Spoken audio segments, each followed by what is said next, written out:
Sudah dipastikan Kiai Imaduddin Usman Al-Bantani tidak hadir di acara bedah nasab di Kesultanan Banten karena hari ini beliau menghadiri acara seminar nasional kebangsaan menelusuri indikasi pengaburan sejarah Islam Nusantara, membedah sejarah kaum Arab Hadrami di Indonesia dan validitas nasabnya ke Nabi Muhammad SAW. Acara tersebut diadakan di UIN Syarif Hidayatullah Jakarta. Dan berikutnya ada surat dari Kiai Imaduddin Usman Al-Bantani tentang siapa saja yang diutus untuk menghadiri atau mewakili beliau di acara bedah nasab di Kesultanan Banten. Kita baca ya suratnya ya. Kepada yang terhormat TB Imam Ibrahim atau Ketua Panitia Silaturahmi Banten. Assalamualaikum warahmatullahi wabarakatuh. Yang bertanda tangan di bawah ini nama Haji Imaduddin Usman Al-Bantani. Dengan ini mewakilkan nama-nama di bawah ini sebagai tim diskusi nasab Ba'alawi.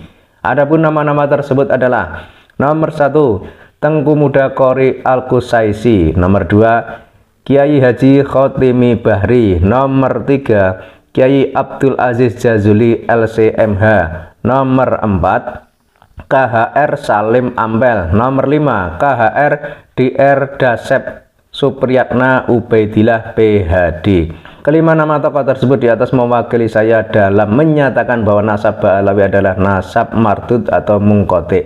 Demikian surat ini dibuat untuk digunakan sebagaimana mestinya. Indonesia 24 bulan 8 2023 yang menyatakan Haji Imaduddin Usman Al-Bantani. Jadi sudah jelas ya, beliau tidak bisa hadir dalam acara bedah nasab yang diselenggarakan oleh Kesultanan Banten yang dimulai tanggal 25, 26, 27. Tapi beliau berada di UIN Syarif Hidayatullah Jakarta untuk membahas seminar kebangsaan. Dan tentu saja hal itu lebih menarik karena acara di UIN Syarif Hidayatullah itu kan terbuka untuk umum. Siapa saja boleh hadir, siapa saja boleh datang. Bahkan pihak panitia juga sudah mengundang pihak dari Robito Alawiyah. Tapi nanti pihak Robito Alawiyah itu datang atau enggak kita juga tidak tahu. Sementara terkait penggiringan opini yang belakangan ini beredar tentang katanya Kiai Imaduddin itu tidak berani debat ilmiah di acara Kesultanan Banten dan lain sebagainya, yaitu hanyalah penggiringan opini saja, tapi itu tidak ada nyatanya, tidak ada buktinya. Sebab Kiai Imaduddin Usman Al-Bantani itu tidak mungkin mundur dengan hal-hal seperti itu.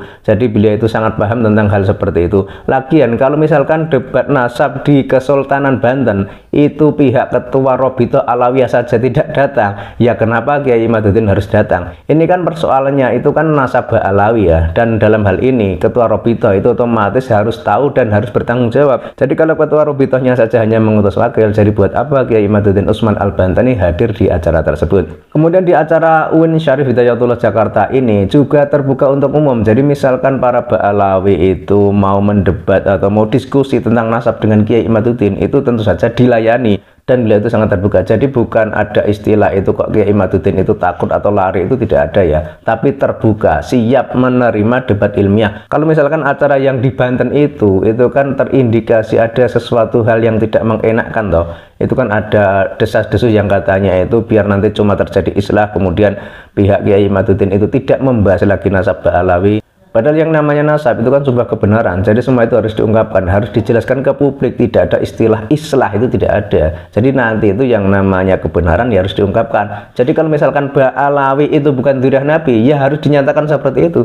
Jadi tidak boleh ditawar. Misalkan karena tidak enak atau tidak nyaman atau karena menghormati seseorang kemudian tidak berani menyatakan bahwa Ba'alawi itu terputus dan tidak tersambung kepada Kanjeng Nabi. Itu tidak seperti itu ya. Meskipun ada orang yang dihormati, ada orang yang dihargai, meskipun ada perasaan sungkan dan tidak enak dan lain sebagainya, tapi yang namanya kebenaran itu harus diungkapkan. Jadi Ba'alawi itu terputus dan tidak tersambung kepada Kanjeng Nabi. Jadi seperti itu ya.